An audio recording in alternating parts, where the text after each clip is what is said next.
Hello, my friends. How are you? So I'm still traveling, but I had a few moments, and I thought I'd share what's drifting across the screen of my consciousness this morning. I'm in India, and the emphasis here seems to be everything I can talk about abundance. And abundance, of course, is what everyone wants, but sometimes they confuse it with just money.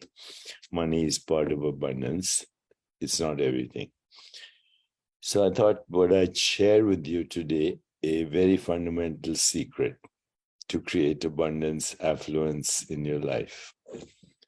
The abundance in your life is directly proportional to your sense of self. So we all have a sense of self. It starts with our name, our career, our job, our personal and social relationships, our religion, sometimes our economic status, our history, the history of our ancestors, our tribe, our ethnicity, our nationality, etc. This is the sense of self that we call the personal self, but it can also be called the ego self without any denigration. Ego is part of our personality. It is what you'll discover if you check somebody out on LinkedIn, for example. You'll see their name, you'll see their career, you'll see their hobbies, you will see something about their personal and social relationships. You might see their bio, recommendations from others. All of that creates a sense of identity. And that identity then projects as everything in your life, the situations, circumstances, events, relationships, happenings are all a direct projection of that identity. But that identity is not only provisional and impermanent and hopefully evolving, it is constrictive. It is constrictive because it is based on, you might say, models of reality, mental constructs of reality, and not the true reality. So let's see how you could expand your sense of self. Who are you? What are you? As I mentioned before, some of you may have seen this, some maybe not. Your body is created out of what we call genes. 24,000 genes and about 2 million bacterial genes. The genes are stretches of DNA, deoxyribonucleic acid, adenine, guanine, cytosine, thymine.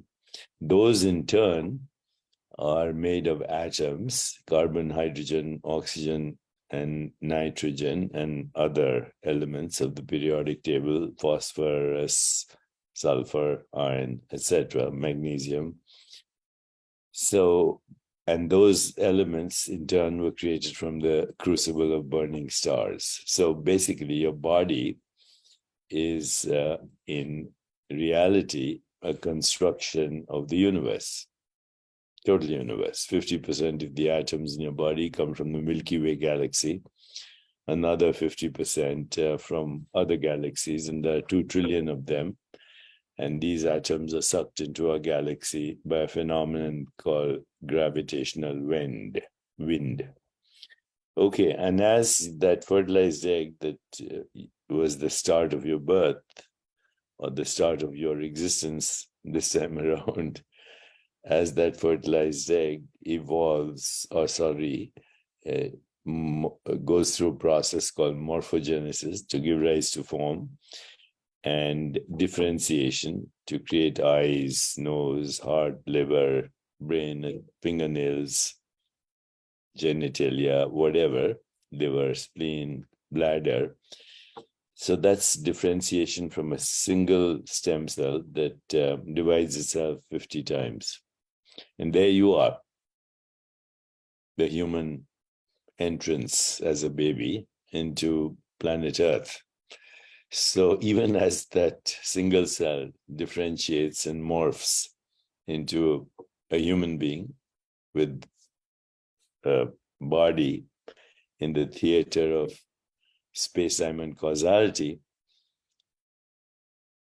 even as it does that, your appearance as a baby is preceded by your appearance as a primate, as a mammal, as a reptile.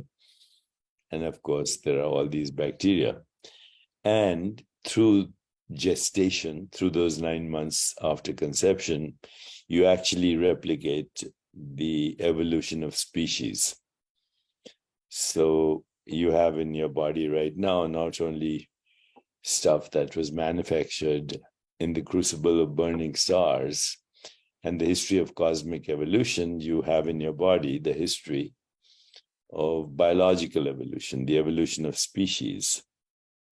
So given this framework, who you really are is the universe, the total universe, packaged in a bag of skin and bones and squeezed into the volume of a body and the span of a lifetime.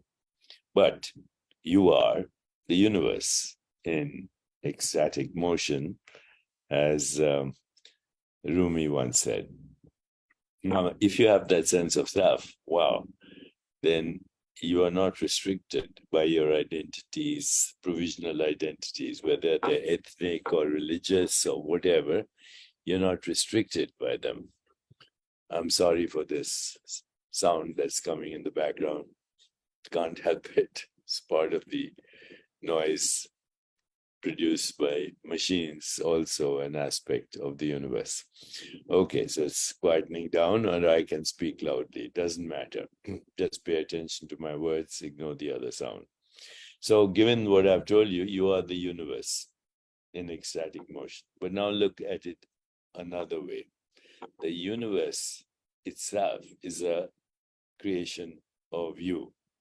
You say, oh, I understand how the watch is created by human beings, but how is the universe created by human beings? Well, the universe you and I experience is created by human beings because all it is a construction of perceptual experiences through raw sensations, sounds, textures, tastes, smells. And as a result of interpreting those tastes, smells, raw sensations, we create perceptions with meaning, and we call them objects. We call them a watch or a phone or a hand or a face or glasses. But all these are conceptual models of the raw material of sensation. So the universe that you see is not out there. It is a construction in your awareness. And that includes your body. Body is also a construction in awareness. Raw sensations are given meaning. Meaning becomes perception. Perception is an experience reified as an object out there, but there is no out there. The whole universe, body, mind, all minds, all bodies, everything that we call creation exists in awareness alone, including animals, trees, minerals, plants, and everything else. And you are that awareness. Atman is Brahman. So if that is so, then the universe itself is your construction. So it doesn't matter how we look at it.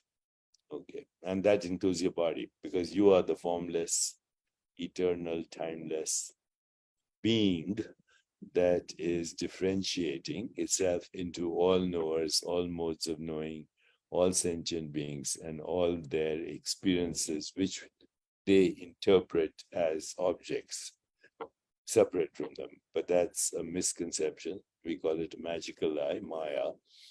And that is what bamboozles us into restrictive creativity. But if you want unlimited creativity, then you have to deconstruct everything, find your source as infinite possibilities, non-local correlation, infinite creativity, self-regulation, self-evolution, and synchronicity and unpredictability, and the source of all attention and intention. That's who you are. So as long as you know that, then there are no restrictions to the abundance you can create. You have to have a sankalpa, a subtle intention. You have to transcend, and you have to let the infinite organizing power of consciousness take over. And that consciousness is you, because you are Atman, and as Atman, you are Brahman. Let me know if you agree or disagree, but I thought this might be good to share. Maybe it'll trigger something, and you'll no longer be bamboozled or constrained by restrictive constructs. Thank you, and have a wonderful day.